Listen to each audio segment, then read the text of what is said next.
tema kreatif problem solving ini sebenarnya kan sudah lama gitu ya. Jadi lama ada, cuma biasanya digunakan kalau kepepet. Dan alhamdulillahnya Allah Subhanahu Wa Taala itu memepetkan kita. Termasuk saat ini kita dipepetkan dalam situasi yang berkepanjangan dan yang menarik, permasalahannya yang hadir itu dari waktu ke waktu itu tidak bisa dibuat satu solusi yang kalau di SOP-kan itu pakem, enggak, harus berubah gitu. Karena kemarin ada dulu Juli itu begitu melonjaknya kasus gitu ya, kemudian habis itu hilang gitu. Orang mulai tenang. Nah, begitu tenang, sekarang tiba-tiba muncul Omikron kan gitu. Nah, itu berarti bicara tentang ini mengoptimalkan modal yang diberikan oleh Allah Subhanahu Wa Taala. Jadi salah satu kapital yang paling luar biasa dari Allah Subhanahu Wa Taala itu yaitu otak, dan otak itulah yang memproduksi ide.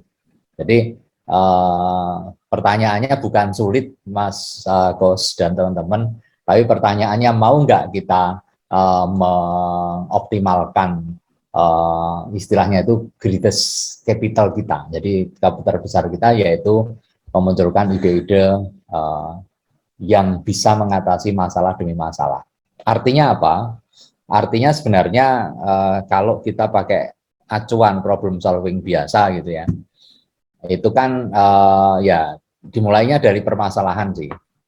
Jadi permasalahan yang sekarang hadir itu tidak terduga.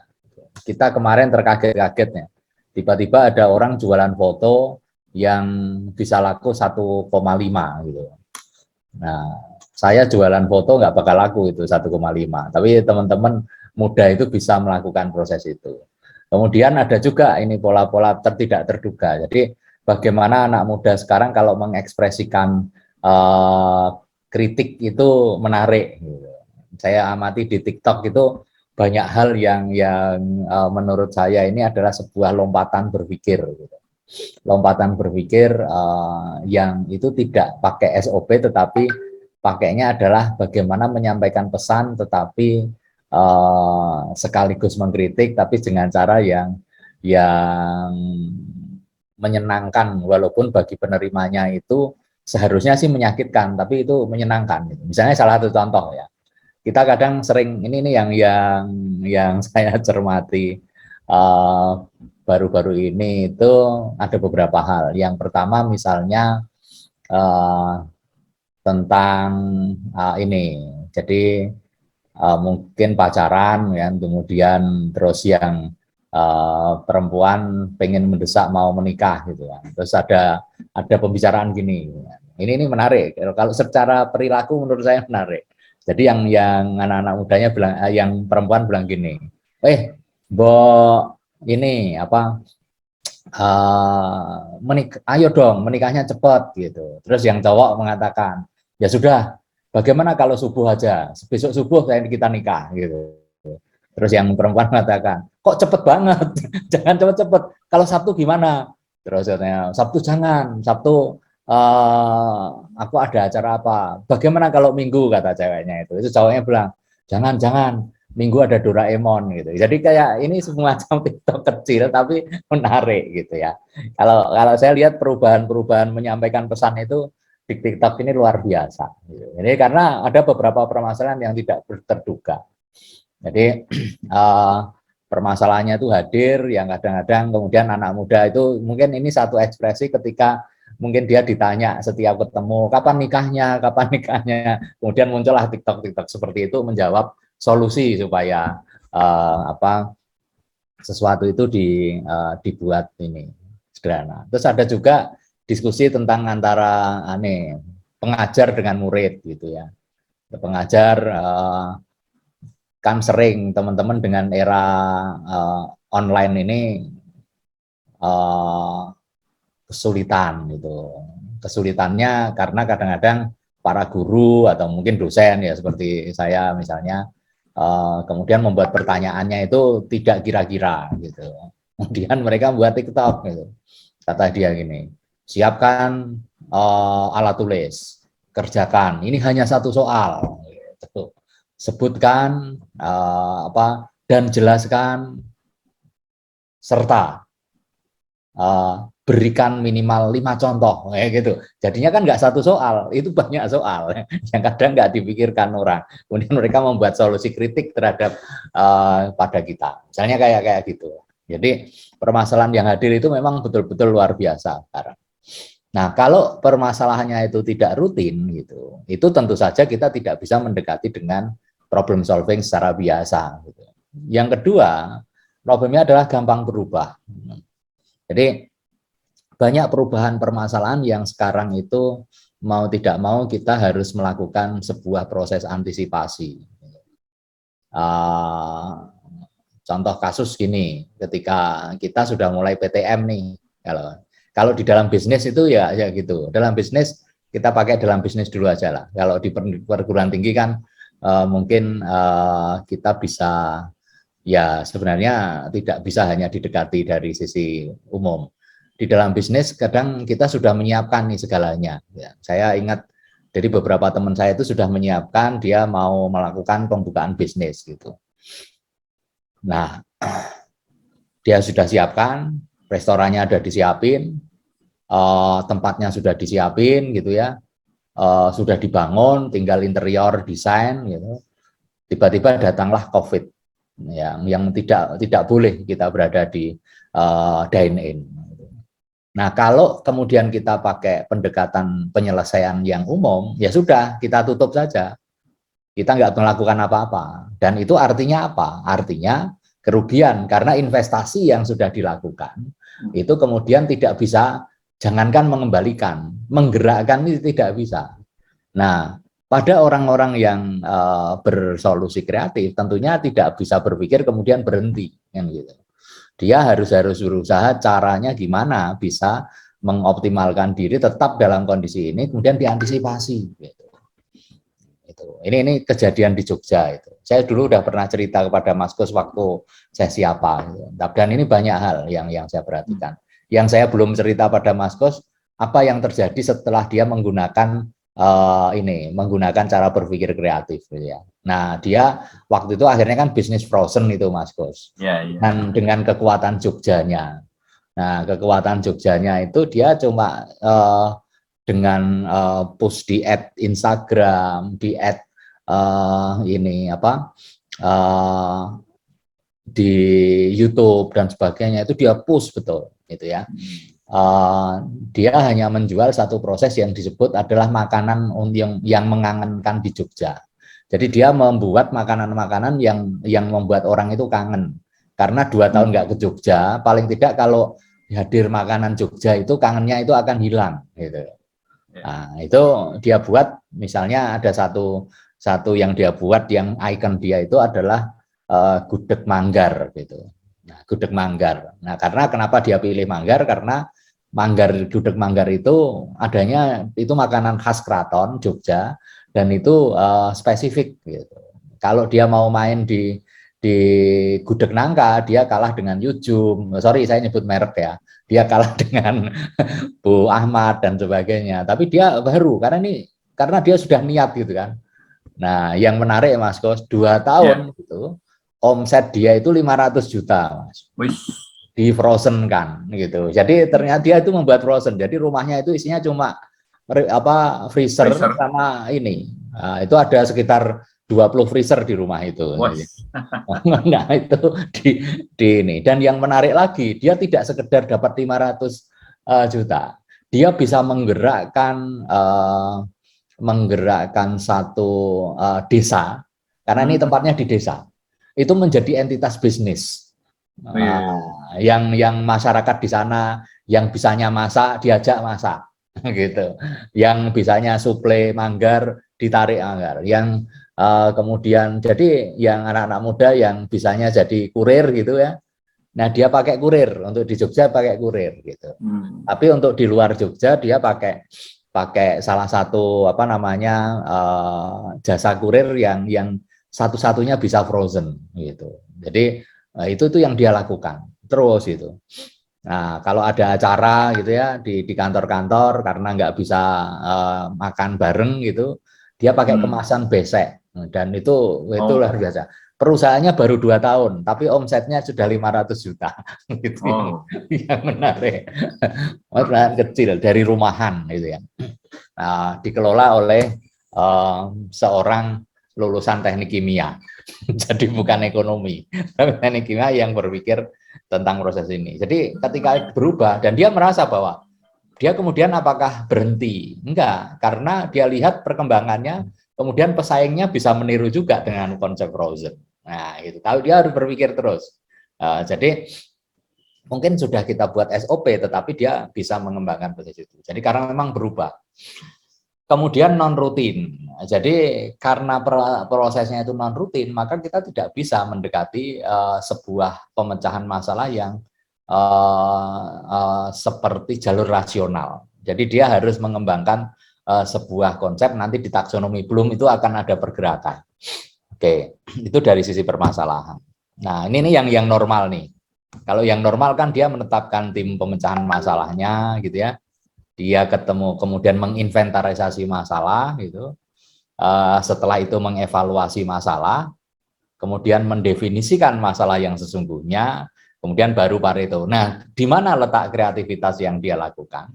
Justru yang dia lakukan kreativitasnya adalah dari bawah ya prosesnya, dari bawah sampai ke atas. Sebenarnya yang dia lakukan untuk proses kreatifnya adalah ketika dia sudah ketemu masalah dan kemudian dia mencoba mencari berbagai alternatif solusi yang bisa dia lakukan. Nah, ini paketnya, Mas. Jadi ini paketnya dia frozen kan gini, dan 2 orang ini yang menjadi motornya. Jadi ini polisi, ini dosen di Maluku tapi akhirnya menetap di Jogja karena pandemi, dia kembali ke kampungnya gitu ya. Oke, nah ini karena polisinya dipindah, suaminya dipindah di sini, tapi motornya sebenarnya di ini. Dan yang kalau kita lihat, dia sampai proses marketingnya gimana ya, gitu. Menarik, saya pernah amati. Marketingnya dia menggunakan network marketing gitu. Dan seluruh proses yang dia lakukan itu dikendalikan di IT dia. Jadi dia memainkan IT, dia belajar tentang bagaimana nge-push ad secara Google, nge-push ad di YouTube, nge-push itu dia pelajari betul. Ya, karena apa? Karena permasalahannya itu sekarang tidak bisa terdeteksi, sehingga dia harus belajar terus untuk bagaimana tetap mempertahankan. Karena yang dia pikirkan sebenarnya bukan 500 jutanya. Yang dipikirkan karena masyarakat entitas di kampung dia sudah bergerak di perekonomian dan dia ingin bahwa itu bergerak secara keseluruhan, tidak berhenti gitu. Karena mereka rata-rata adalah orang-orang yang juga kena PHK gitu. Jadi dia akhirnya jadi solusi atas di kampungnya ini yang orang-orang kena PHK jadi bisa selesai. Oke. Jadi dia hanya berpikir solusi itu tetap harus ada. Dan harus mengasihkan, kata dia gitu. Jadi kalau yang namanya solusi kreatif itu bahwa kenapa saya katakan mengasihkan, karena di setiap permasalahan itu selalu ada tantangan baru yang harus kita ciptakan. Nah ini sebenarnya kita juga bisa belajar dari bisnis-bisnis besar. Nah ini yang kemarin juga sempat saya share. Karena kemarin saya mendapatkan kesempatan ini teman-teman, jadi untuk ikut mendampingi teman-teman di dunia pariwisata untuk mensosialisasikan proses yang namanya CHSE. Jadi saya kesempatan di Prambanan, Malang, kemudian di Danau Toba. Harusnya masih ada 3 kota, tapi karena harus ganti orang, jadi nggak jadi, yaitu sebentar, yaitu harusnya masuk Mandalika, Wakatobi, sama Labuan Bajo. Wah, saya sudah seneng itu kalau sudah sampai di sana gitu ya. Nah, saya cermati juga perilaku yang mereka amati itu ngajak mereka berpikir untuk yang namanya kreatif itu kadang kita berpikirnya adalah output ya, tapi sebenarnya proses pengembangan ide itu menjadi menarik. Saya amati misalnya kayak kasus di pariwisata di Danau Toba. Yang mereka andalkan kan cuma Danau Toba. Tetapi kalau saya lihat perjalanan dari Silangit menuju Danau Toba, itu sebenarnya ada banyak ide yang bisa dikembangkan kalau kita bicara creative solution gitu, creative problem solving. Karena saya lihat di salah satu pasar gitu ya, nah itu sebenarnya bisa jadi objek gitu. Cuma memang saya waktu itu kritik juga kepada Pemdanya, kenapa nggak memunculkan, nggak manggil orang-orang yang dari sekitar Danau Toba yang punya mindset anak-anak mudanya untuk bisa mengembangkan proses pemasaran pasar ini menjadi menarik. Karena di pasar itu saya amati, kalau saya sebagai pengunjung wisata itu, saya ini ya tertariknya itu karena ada sebuah ornamen yang di rumah, kayak rumah-rumah karo itu, rumah di Batak itu kan ada rumah yang, nah di atas itu kan ada ukir-ukiran itu, saya lupa namanya gitu ya. Dan ketika saya tanya ukir-ukiran itu bagaimana cara membuatnya, mereka berpikirnya cuma satu, ukir-ukiran itu sekarang hanya 2 ahli. Nah, kenapa nggak diteruskan? Karena ini objek yang bisa dioptimalkan. Nah, itu. Jadi selalu mengasihkan. Jadi ini saya terinspirasi dengan kondisi pariwisata di Jogja itu kan, sebenarnya kalau pariwisata di Jogja itu kan ini teman-teman, kalau dibandingkan dengan daerah-daerah Indonesia Timur itu ya nggak ada apa-apanya. Ya. Tapi ternyata bisa tercipta misalnya berdiri di atas awan. Nah, itu saya lihat itu cuma saya pernah naik di daerah Bantul itu, berdiri di atas awan itu di daerah Bantul di atas Mangunan itu dibuatkan satu tempat gimana kita bisa jalan dan kita berdiri di situ, kemudian difoto dari belakang, kita seolah-olah berada di atas awan. Nah, itu kan berarti ada ide untuk mengoptimalkan proses yang ada. Itu salah satu contoh. Nah, creative problem solving itu sebenarnya penyelesaian masalah secara inovatif atau kreatif ya. Nah, contohnya ini yang biasanya saya bawa. Tapi kalau teman-teman pernah ikut berarti sudah tahu jawabannya. Bagi yang belum ikut silahkan. Sebenarnya saya punya banyak pertanyaan yang bisa kita ini. Coba saya cek dari sini aja. Jadi kalau bagus juga untuk mengeses para leader itu dicek dulu sekarang salah satu tolak ukurnya dia bisa nggak melakukan creative problem solving. Kalau dia hanya bicara rutin, itu nggak cocok untuk leader saat ini. Nah, oke, silakan teman-teman bisa membacanya dan silakan teman-teman bisa menjawab di chat ya. Ya, jadi ada 2 orang di tepi sungai yang lebarnya 5 meter, arusnya deras gitu, itu nggak hanya cukup deras dan memiliki kedalaman yang lumayan, lumayan dalam gitu. Anggap aja 10 meter. 2 orang tersebut harus menyeberang ke tepi sungai yang lain. Nah, alat bantu yang ada di antara mereka adalah satu perahu kecil dengan satu alat dayung yang hanya muat untuk 1 orang. Dan tidak ada alat bantu lainnya. Pertanyaannya, bagaimana cara kedua orang tersebut menyeberang ke tepi yang lain? Oke, silahkan dijawab di chat, saya tunggu. Boleh open mic, boleh jawab di chat. Aku lupa. Iya, Mas Kus nggak usah jawab, walaupun lupa. Festival lupa. Aku pernah ini dapat lupa. Iya, tahun 2021 kita mainan kayak iya, malah itu. Oke, silahkan, monggo. Ya, yang mau menjawab, monggo. Sudah ada nggak yang ngechat ya? Belum ada kayaknya. Malah nggak apa-apa. Salah juga ya saya tadi mengatakan seorang leader harus bisa, tapi memang seorang leader ke depan itu yang namanya creative problem solving itu menjadi syarat. Karena masalahnya itu dari waktu ke waktu itu akan selalu hadir. Monggo silakan. Di Yuk, sini kayaknya ada Marini Cece nih. Marini Cece, jawab Marini Cece. Ada Mbak Marini Cece ini. Kena deh. Ayo. Oh, ini ada Perahunya Pak tidak Harto, Pak dinaiki. Harto Wirano. Perahunya tidak dinaiki, tapi dijadikan semacam pelampung untuk kedua orang. Oke, good idea, Pak. Good idea. Oke. Nah, zaman sekarang kan nggak perlu nyebrang toh Pak.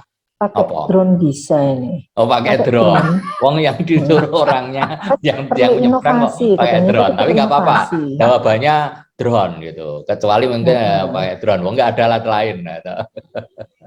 Kan perlu Oke, inovasi terima kasih Mbak katanya. Marini. Oke. Ya. Oke. Jadi ini kalau saya lihat jawabannya Pak Soeharto Wiranu, panggilannya Pak Soeharto atau Pak Wiranu, Pak? Soeharto, Pak. Pak Harto, ya. Ya Pak Harto, jadi itu kayak sebagai pelampung gitu, Pak ya? Nggih. Jadi Oke. Berarti kalau alirannya deras, jadi nggak bisa jadi ke tepi, tapi ke hulu sungai gitu ya. Kalau aliran beras, jadi dia nggak sempat ke tepi, tapi ikuti arus gitu ya. Oke. Tapi tepinya nanti yang lain gitu ya. Oke, silahkan. Yang lain, matur nuwun Pak Harto. nggih, Pak. Nyun sewu Pak Harto, posisi ada di mana Pak Harto? Surabaya, Pak, Surabaya. Oh, Serbeje toh. Nggih. Oke. Ya. Baik, yang lain monggo, yang lain.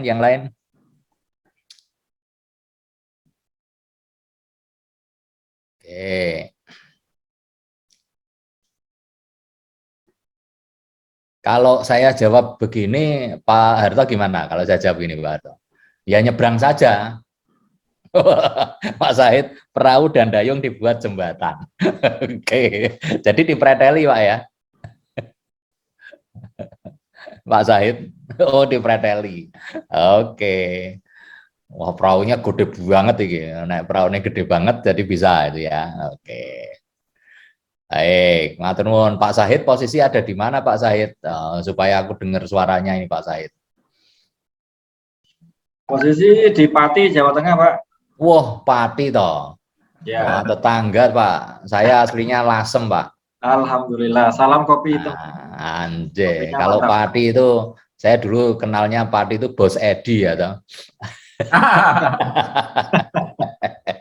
Mesti teman-teman Pati tahu kalau Oke. Baik, matur nuwun Mas Sahid. Jadi jawabannya itu sebenarnya gini aja. Ya nyebrang aja. Nggak usah ngapa-ngapain, nyebrang, satu nyebrang naik perahu, satu nyebrang naik perahu. Karena di situ kan ada satu kata kunci yang tidak saya jelaskan, yaitu kan belum tentu dia ada di tepi yang sama. Kan hanya saya mengatakan di tepi sungai gitu. Kalau yang satu di tepi A, yang satu di tepi B, ya kan tinggal nyebrang aja gitu. Nah, kadang-kadang di dalam proses pola berpikir problem solving kreatif itu, kenapa kemudian kita mengalami kesulitan? Karena kita berpikirnya berdasarkan pakem. Berdasarkan SOP gitu ya. Kalau pakem nanti kalau orang Jogja protes, ada pakem, ada turi kan gitu. Jadi jadi berdasarkan SOP semata, karena kita berpikirnya rutin gitu ya. Tapi dengan kehadiran misalnya seperti ini sekarang, ketika kita berada di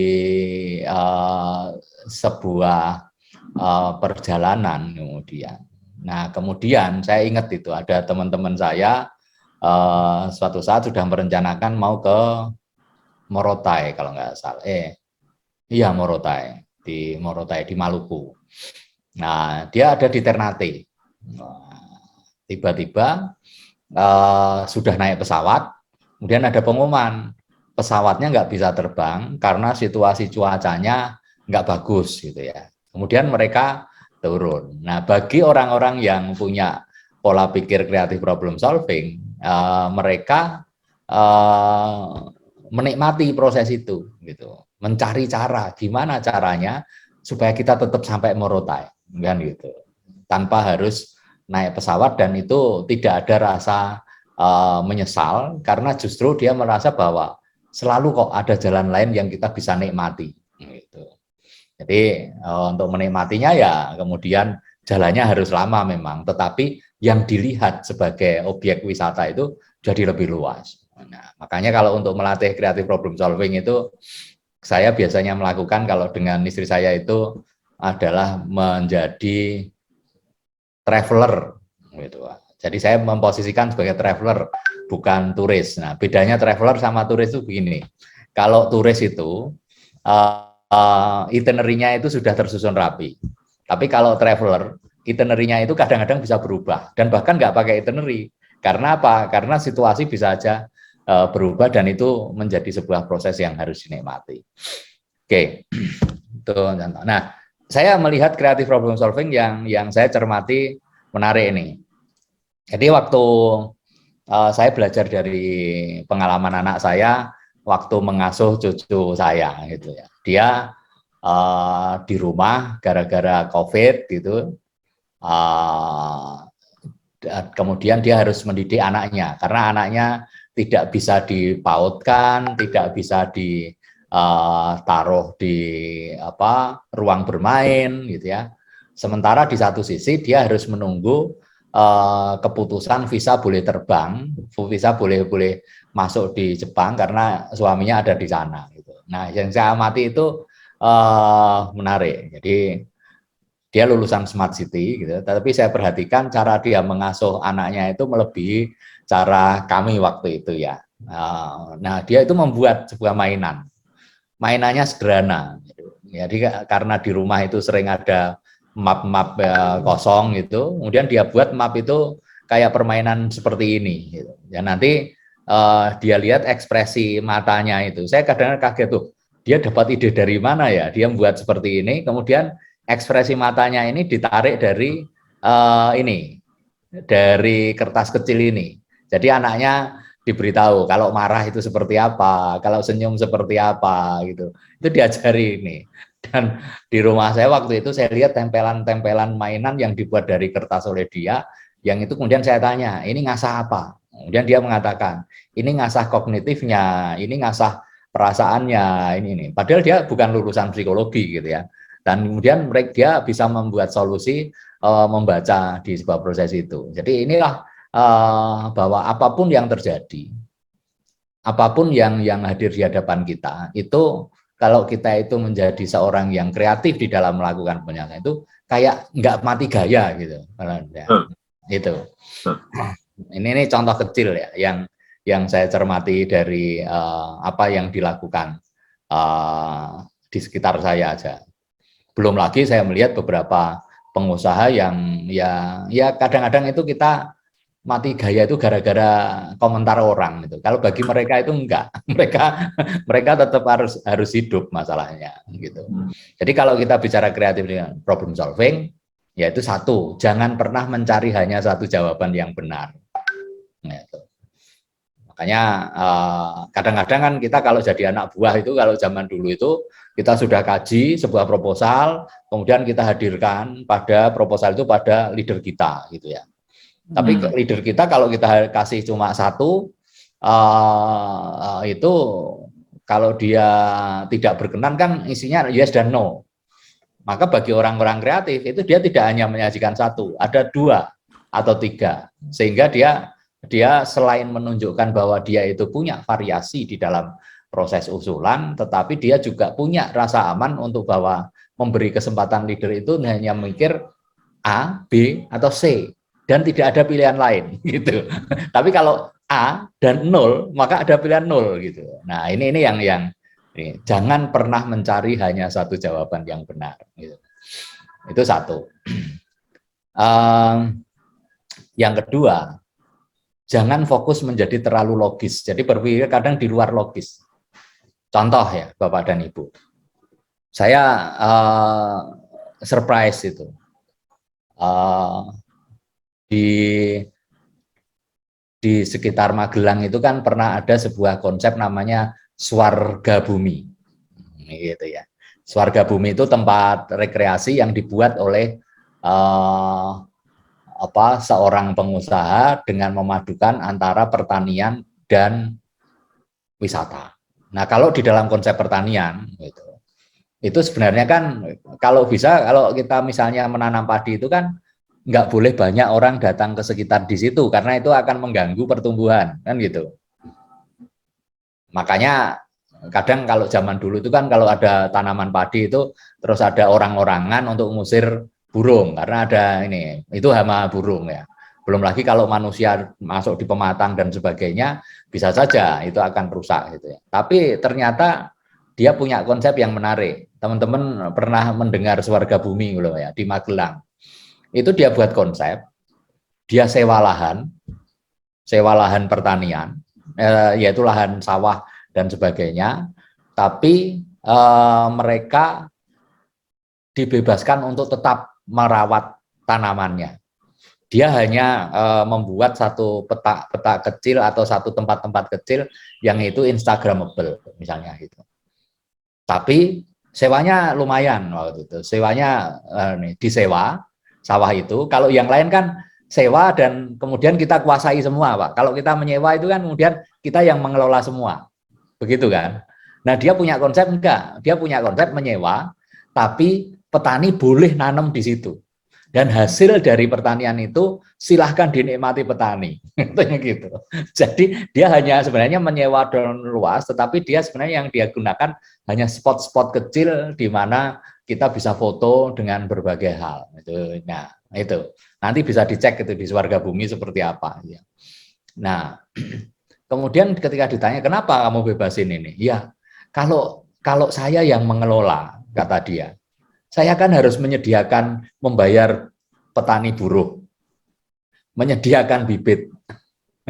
Kemudian saya belum tahu apakah itu akan hidup atau tidak, tergantung pada petani buruh.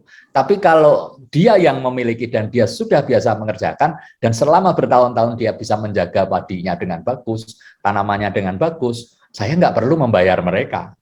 Mereka menghadirkan satu nuansa alam yang saya tidak perlu bayar, tapi saya sewa dia lahannya dan itu saya bayar gitu. Nah, saya mendapatkan sebuah alam yang bisa difoto oleh para pengunjung instagramable dan mereka tidak rusak juga gitu. Nah, ini kan out of the box gitu, di luar kebiasaan orang menyewa. Nah, itu. Kemudian jangan khawatir jika tampak ambigu. Itu salah satunya, ambil resiko. Nah, ini yang sering kita tidak berani, Bapak dan Ibu, teman-teman. Jadi kalau kita berpikir problem ya kita harus berani ambil resiko. Soalnya kadang-kadang kita itu takut salah. Ya sudah, ambil aja resiko yang harus kita lakukan. Memang selalu ada resiko, misalnya. Oke, ini yang kemudian saya pelajari ketika saya mengelola sebuah proses pekerjaan yang sekarang saya lakukan, ya kadang-kadang kita mengambil resiko. Gitu. Kalau salah, saya bilang kepada teman-teman waktu saya mengelola sebuah acara misalnya Lustrum gitu, atau dulu itu waktu mengelola pertemuan pengelola perguruan tinggi seluruh Indonesia itu, saya bilang kalau ada yang salah, saya yang ditunjuk, saya bilang itu. Jangan anak buah yang ditunjuk. Karena pemikirannya itu tidak lepas dari pemikiran teman-teman itu tidak lepas dari letupan apa yang kita pikirkan. Jadi kalau salah ya ke saya, jangan ke mereka. Jadi kalau ada yang salah, mereka bingung, ya tenang aja, nanti saya yang akan handle. Setelah selesai baru kita review. Nah, review itu bukan menyalahkan, tapi di mana titik ketika ada permasalahan. Oke. Nah, jangan lupa untuk bermain. Artinya gini, jadi kadang-kadang ketika kita memunculkan ide-ide baru itu, kan kita kadang serius, enggak. Kadang-kadang kita itu bisa memunculkan creative problem solving itu ketika kita main gitu. Jadi ketika saya sepedaan gitu ya, tadi ke tempatnya ada temannya temen gitu, itu ternyata menemukan hal-hal yang menarik yang bisa kita coba jadi problem solving. Ketika sama persis ketika saya memperhatikan kenapa ya bakmi di Jogja itu bisa berkembang di daerah yang lain gitu ya, dan atau kenapa seorang pengusaha bakmi bisa mempertahankan anak buahnya lama gitu ya, dan ini ternyata saya jadi tahu cara ilmu reward management. Kalau di dalam bahasa bisnisnya itu bagaimana mengelola remunerasi, itu sederhana yang dilakukan seorang penjual bakmi, itu bisa masuk sebenarnya konsepnya kayak konsep di buku. Nah, jadi tiap bulan dia nambahi 10.000, nambahi 100.000, tapi tidak dikasih, tapi ditaruh di bumbung, di kayak apa namanya, celengan gitu ya, kayak tabungan, tempat tabungan itu. Terus saya tanya, kenapa kok kamu taruh di situ? Kalau saya kasih, kata dia, kalau saya kasih ke dia, nanti cuma digunakan untuk beli pulsa, untuk digunakan untuk makan dan sebagainya. Nah, kalau ini saya taruh di sini setahun kan jadi 1,2 gitu. Nanti kalau di 1,2 ini pada saat lebaran 1,2 ini saya kasih, tapi tidak saya kasih dalam bentuk uang. Saya kasih dalam bentuk dibelikan cempe, tahu ya cempe ya. Cempe itu anak kambing gitu, anak kambing yang harganya sekitar 1,5. Jadi saya tinggal nambah 300. Itu saya bawa ke rumah dia, saya kasihkan ke orang tuanya, saya bilang ini hasil anakmu, dan ini kalau dijaga bisa jadi besar. Nah, ini kan konsepnya kelihatannya sederhana, tetapi ini konsep investasi yang diajari proses itu, dan anaknya diikhlaskan untuk tetap berada di tempat dia. Jadi cara-cara kreatif itu yang kadang-kadang bisa muncul ketika kita itu juga bermain. Makanya kalau saya ngikuti anjurannya Kang Yus itu nggak boleh kita hanya ada di kantor, kita harus banyak dolan gitu Kang Yus ya. Sayangnya kita dolannya sekarang virtual gitu. Tapi saya sudah mulai dolan-dolan Kang Yus. Cuma yang belum ke Bandung. Ke Bandung sudah saya ke Bandung kemarin. Tapi ke Bandung cuma karena harus kembali ke Jogja ya otomatis saya nggak bisa eksplor Bandung, waktu itu nggak ketemu Kang Yus. Jangan khawatir jika tampak bodoh gitu ya, jadi mungkin ditolak gitu ya, biarin aja nggak apa-apa. Kadang-kadang saya pernah punya ide itu juga karena ini kreatif seperti ini ditolak, tapi tetap aja saya lakukan, dan akhirnya ketika orang itu kadang baru tahu itu hasilnya gitu, dari hasilnya. Nah, kalau hasilnya bagus dia ikut, kalau hasilnya jelek dia nyalain kan gitu. Itu kan biasa. Biasa. Leader harus berani mengambil posisi. Jangan pernah berkata atau merasa diri tidak kreatif. Jadi ini kalau secara teorinya begini. Jadi ada 3 tahap, yaitu ada tahap sebentar ini ketutup ini. Oke, klarifikasi. Jadi transformation dulu. Jadi proses bola ini sebenarnya kita bisa cermati, nanti bisa dibaca lebih detail di dalam creative thinking. Nah ini kalau di dalam konsep itu juga ada nanti pemikiran-pemikiran yang disebut proses design thinking. Ini pernah juga, ini saya tutup dengan sebuah pengalaman. Mungkin kita bisa lihat kasus-kasus yang teman-teman pernah lihat botol ini apa yang selain sambal itu apa, selain kalau untuk bakso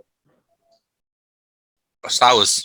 Nah, saus kan, kalau saus yang botol apa kaca itu kan kalau numpain itu kan selalu diketok dari pantatnya itu, pantat botol, dan itu kan yang keluar dan itu kan nggak efisien gitu, nggak efisien. Ini yang harus kemudian, jadi cara mengembangkan problem kreatif itu kadang-kadang kita hanya saya ingat waktu saya masih di United Tractor itu diajak berpikirnya cuma begini aja, tolong cari solusi. Kemarin kan solusi untuk membuat bengkokan plak baja itu kan sekitar 15 menit. Dengan pemanasan sekian. Sekarang coba cari cara di mana kita bisa membengkokkan plat baja itu dengan hasil yang sama, sempurna seperti yang ada sekarang, tapi jangan 15 menit. 14 menit katanya gitu. Kelihatannya 1 menit tidak berarti. Tapi kalau kemudian kita bisa menghemat 1 menit, itu berapa produksi yang akan tambah? Kualitasnya tetap sama gitu. Jadi kami dulu diajari untuk creative problem solving dengan cara sederhana seperti itu. Mas Gus dan teman-teman. Iya. Ya, termasuk di bagian SDM pun kita diajari gitu. Waktu itu caranya gini, gimana kamu bisa wawancara? Wawancaranya biasanya katakanlah 15 menit, kamu bisa menentukan 14 menit saja, kamu bisa membuat pertanyaan yang itu menjadi critical point dan kamu bisa putuskan dalam waktu itu. Ya, bagi bisnis ini, kan kalau dari kacamata mereview untuk orang SDM kan nggak sama kalau dengan kasus klinis. Kalau klinis nggak boleh, kan gitu, harus panjang. Karena kan kita bertanya tentang permasalahan. Tapi kalau ini kan, kalau orang-orang sudah bagus, kenapa kita harus berkutat pada hal yang lama gitu ya. Kemudian juga laporan keuangan, dan kami selalu ditantang dengan konsep namanya suggestion system. Jadi setiap tahun itu ada lomba yang namanya suggestion system. Bahkan ketika kami ada di Jogja yang di kampus ini, juga pernah menantang kreatif problem solving para tenaga kependidikan itu dengan cara sederhana. Jadi yang pertama kita ajak dolan mereka. Jadi kita punya pengembangan SDM gitu, kita ajak dolan mereka ke Singapura waktu itu.